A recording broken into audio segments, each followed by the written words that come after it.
Okay, we are here in the matter of the people of the state of Michigan versus Edith Corbett, case number 24-04823-FH, and this hearing is being recorded on Zoom and live streamed on YouTube.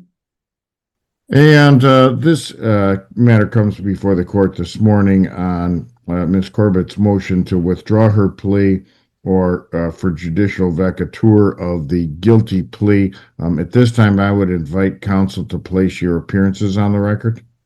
Blair Lockman for the people, Your Honor. Thank you. And Ms. Dagger-Margosin, you are muted. I'm sorry.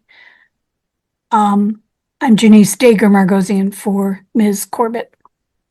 Thank you, ma'am. And this is your motion. I did read. Today we are going to witness the explosive start of a courtroom showdown. Right away, the judge frames the high-stakes case against Edith Corbett, while hints of tension spark as the defense and prosecution prepare their arguments. The opening sets the stage for a legal battle that questions the very interpretation of the law and the definition of guilt. Every word here matters. Through it, and it appears that the primary basis here is that the factual basis that was elicited during the plea hearing itself did not meet the elements of the charge that Ms. Corbett has, pled to and is serving her time on right now. And that specific statute is accepting the earnings of a prostitute, MCL 750.457.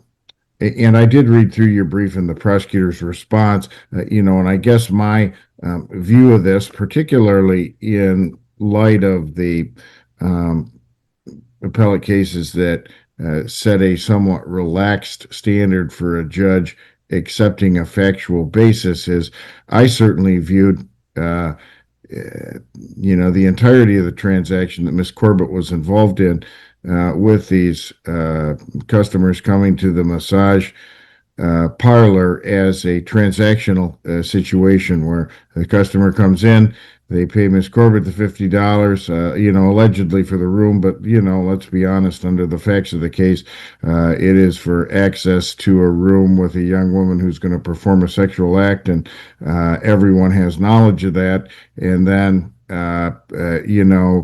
she accepts that money. It seems like a stretch to say that's not the earnings or proceeds of prostitution. Can I respond, Judge? You may. Thank you. Well, number one, Judge, I think it's really important here. Now the defense takes center stage, breaking down why the plea might not hold.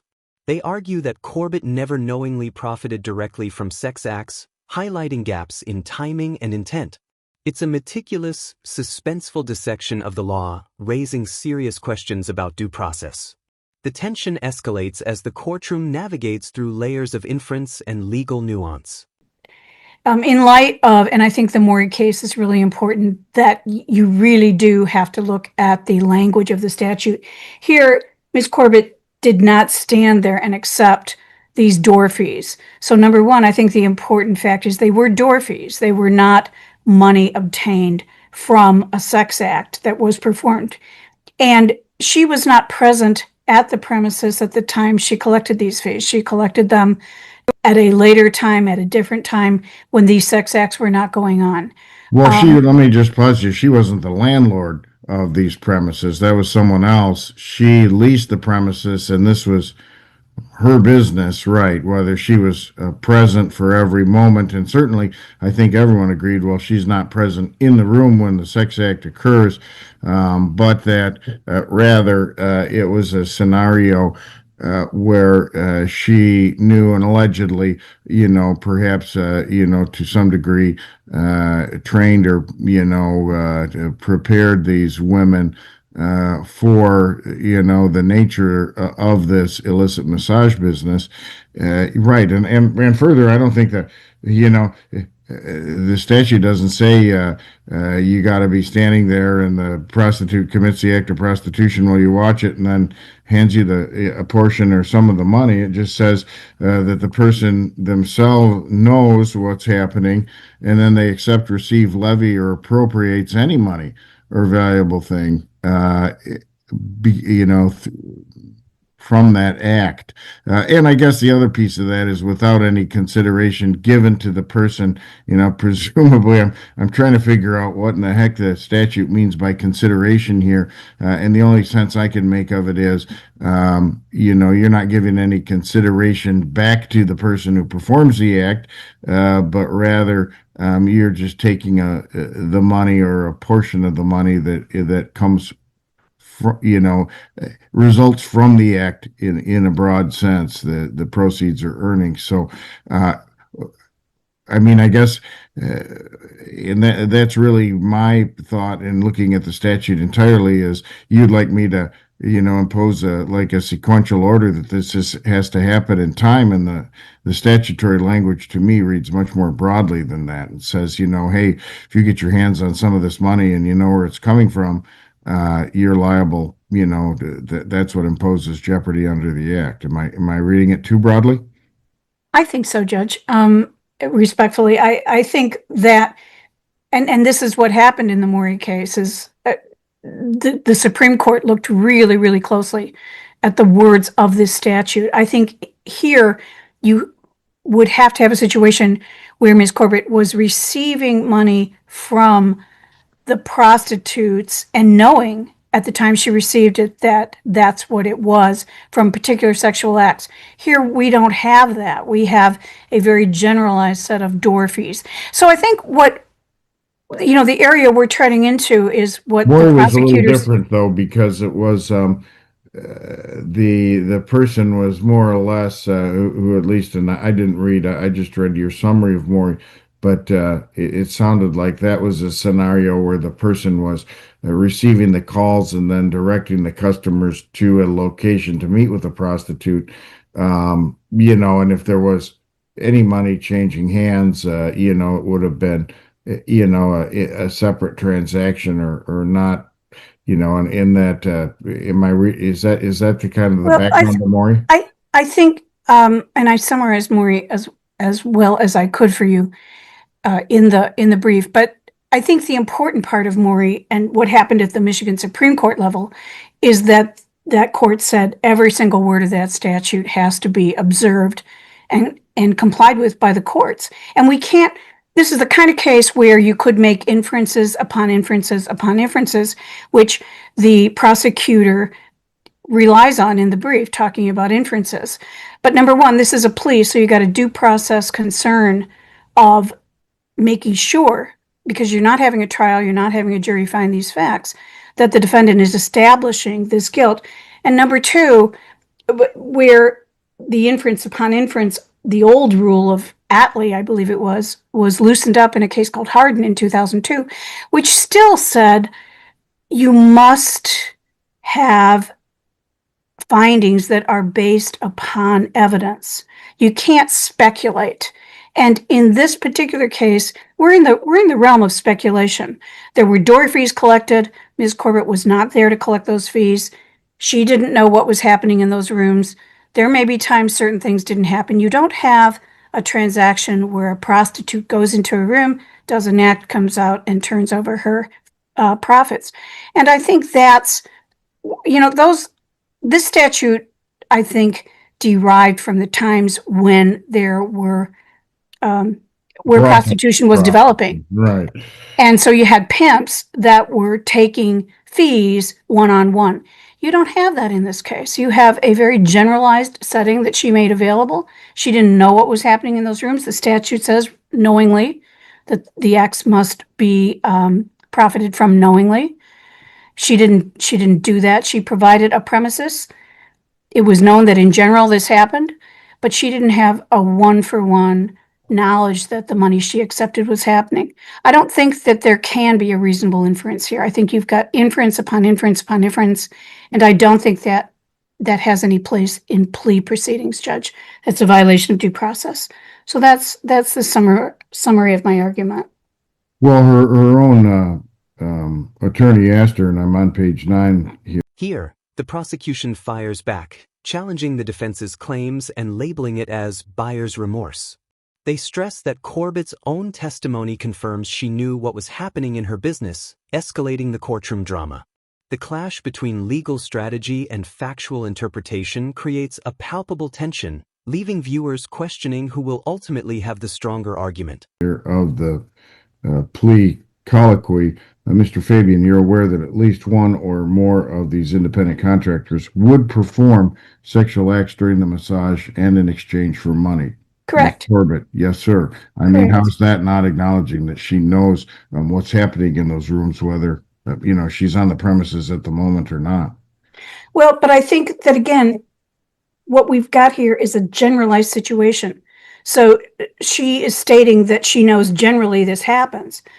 So that would certainly, we would agree, supports having a house of prostitution. She knew this happened, but she wasn't taking earnings as they occurred. She took a very general door fee. The women that did this work got some kind of tip. We don't know how much was tip. We don't know how much was door fee. This was not placed on the record. And so I think that where you have to have some kind of specificity with a plea that complies with the statute, we don't have the knowingly element and we don't have the transactional element. I think those things are clearly missing here. Okay. All right. No, I think I understand the argument. Let me see if Mr. Lockman has any response in addition to the brief filed. I would just note, under that theory, we would never be able to do this charge, because they should argue that they have to know specifically that every dollar that comes in is for this, and that's not what the statute contemplates. I think the court hit the nail on the head. It's right in the brief. She acknowledged that these were independent contracts performing sexual acts during the massage in exchange for money. I don't know how you get more specific than that, and I don't think the courts require more specificity than that. And then she admitted that she collected a fee from every customer that entered there for, in quotes, massage service, which she was aware in many cases were for performance of sexual acts. I think this is, I think it's someone who, after sentencing, has decided they didn't like their sentence and is now looking for a way out and finding this defect. This is not a defect. This is a very clear factual basis that she knew what she was doing, and accepted that fact when she took that plea, and now she's just having buyer's remorse. Okay. All right. Thank you. Your Honor, if I could just place on the record, I appreciate that. I hear that from prosecutors pretty often. We don't have any evidence that this is buyer's remorse. What this is someone who had the right to have an attorney overlook her case and view it and see if there are possible issues that were overlooked at the trial level. I don't think disparaging my client is appropriate here. So just want to address that. Oh, no, I understand. And of course, my entire. Now, the judge takes control, delivering a detailed statutory breakdown. Every nuance, from transactional timing to the meaning of proceeds, is examined with precision. This is the heart of the case. Suspense builds as we see whether the law supports the plea withdrawal or not.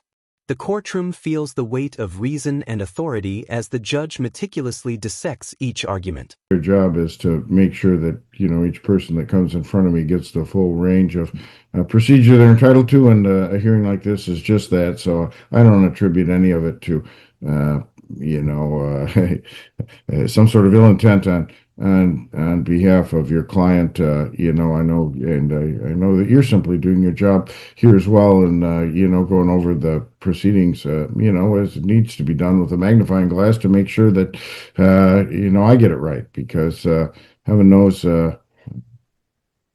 I was just thinking the other day, when I elected, one of the promises I never made was that I would be 100% perfect judge. I just said I was going to, fulfill the oath to the best of my abilities when I'm on the bench. And I appreciate the ability to, legally consider what I'm doing here. However, I will say in this case, I have read the briefing, and reviewed the statute, and I don't find a basis for withdrawal of plea or vacatur of my judgment. That would require, finding of a fatal defect, as it were, in the plea proceeding. And essentially, the defect alleged here by Ms. Corbett is that, Judge, you're allowed to draw some inferences in the factual basis of your plea, but you went beyond drawing an inference. You went to rank speculation, as we would call it in the legal world, as to what Ms. Corbett knew, and further as to the sequencing or the economics of the business that she rendered or that she operated on Plainfield Avenue in Grand Rapids, or Grand Rapids Township, as it were. And the statute at question here that Ms. Corbett entered a plea to was Michigan Compiled Law 750.457, which reads, any person who knowingly accepts, receives, levies, or appropriates any money or valuable thing without consideration from the proceeds of the earnings of any person engaged in prostitution, or any person knowing a person to be a prostitute, lives or derives support or maintenance in whole or in part from the earnings of the proceeds of the prostitution of a prostitute, is guilty of a felony. Now, and I agree with Ms. Dagger that statute probably comes from an older time when the law contemplated, perhaps the classic pimp who's out there with a stable of women, and the woman is involved with prostitution. The pimp perhaps provides banking protection, but also appropriates a portion of the money she receives from prostitution acts. And that's not what happened here, though certainly, like the classical situation, Ms. Corbett did provide, the location, the surroundings, and I think that at least during a portion of her own allocution during the sentencing process, indicated that part of her basis for doing this was she had been involved with or observed another business that didn't provide what she viewed as adequate protection for the women that were involved here, and perhaps allowed the customers to pressure them or persuade them to perform additional sexual acts that she thought was unsafe and improper. And so she builds a different business model, as it were, that she believed provided more protection for the women involved. Now, and as I said during the sentencing, the law doesn't make any distinction between sexual acts, and we do have case law out there that says, of course, sexual acts, include manual stimulation, as appears to be the primary sexual act we're talking about in Ms. Corbett's situation. It's a very broad definition, and I think that broad definition, of course, in performing what we call statutory interpretation, it's important to read the statute word for word, and I agree wholeheartedly with Ms. Dagger. Part of that is giving effect to each word of the statute, and then trying to discern what was the legislature's intent when they passed the statute, perhaps in an outdated time or before, we had stuff like the internet and instant messaging and stuff like that that changed every business model, not just, a business model for prostitution. And in this case, the statutory language is actually quite broad, because it says that any person, and it gives also a broad definition here of how that person receives a financial benefit. They accept, they receive, they levy. Levy, of course, I associate with taxation. Of course, that's not what happens here, but nonetheless, they're or appropriates, i.e., that would be the appropriates, the pimp going to the prostitute and saying, hey, you hand over the money to me. That's not what happened here. However, in a transactional sense, and I also look down here, the person takes without consideration, that is, they're not giving anything necessarily back of value to the individual who they get the money from.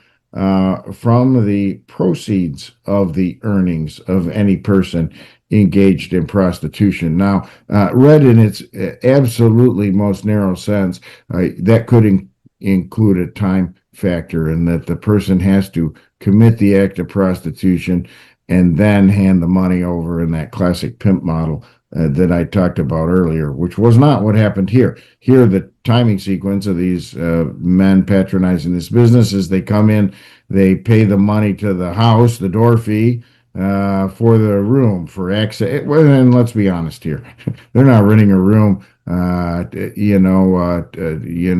use the computer in that room to, do drafting and print out a 3D model or something. They're renting a room with a bed or massage table or something that they know contains a young woman who they believe, because of the way that they learned about this business, will provide a sexual act. And Miss Corbett did testify, she's aware of that. Was she aware of the exact act and the back and forth between the customers and the woman in the room? No, but she was aware that there was money exchanged in those rooms in return for sexual acts.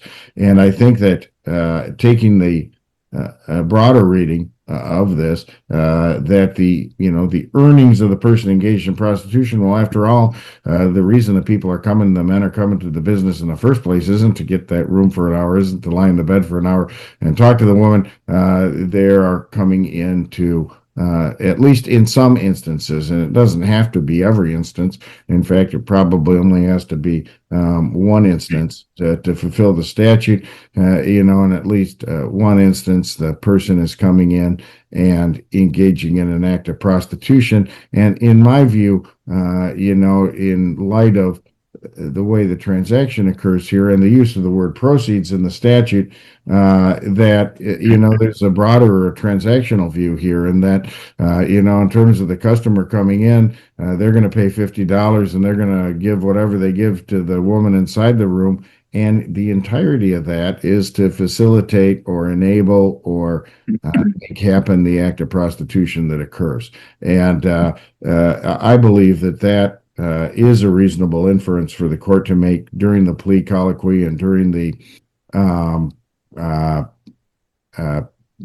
acceptance of the factual basis for this conviction here. So I don't think, in other words, that there is a time sequence that the proceeds have to be given first to the prostitute and then the prostitute has to give some to Miss Corbett. I believe that the overall basis of the transaction, even though that's not clearly spelled out in the statute, is one that facilitates prostitution, and that the earnings that were paid to Miss Corbett, that is for the room, the access to the woman. And after all, she didn't just say, hey, I set up this business with 3 rooms in it. And, there happened to be women that came in here and wanted to do, massage and et cetera services. But rather, her testimony was she formed this business for the purpose of, creating this environment where, the sexual act was provided in a way that she believed was safer for the women. So I don't think that I read or applied the statute overly broadly in this case. I think the statutory language can be read and should be read as encompassing this entirety of this transaction that involves, after all, at the end of the day. Finally, the courtroom reaches resolution. The judge denies the plea withdrawal, affirming the validity of the prior proceedings.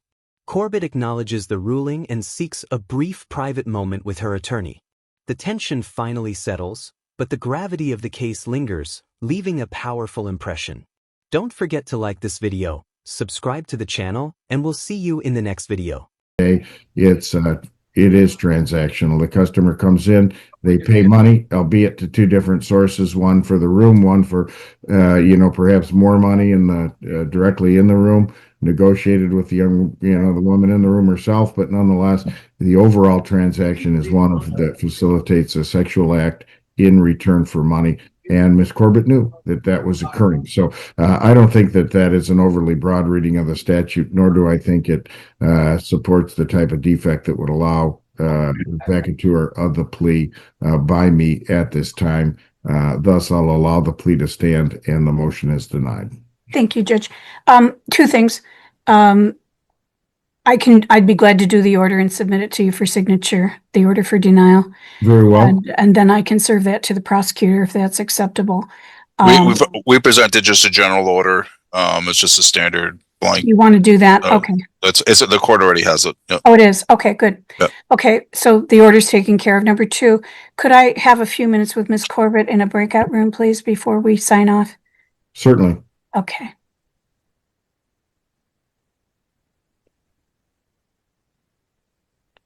Talk to my lawyer for a second. Thank you, sir. Thank you.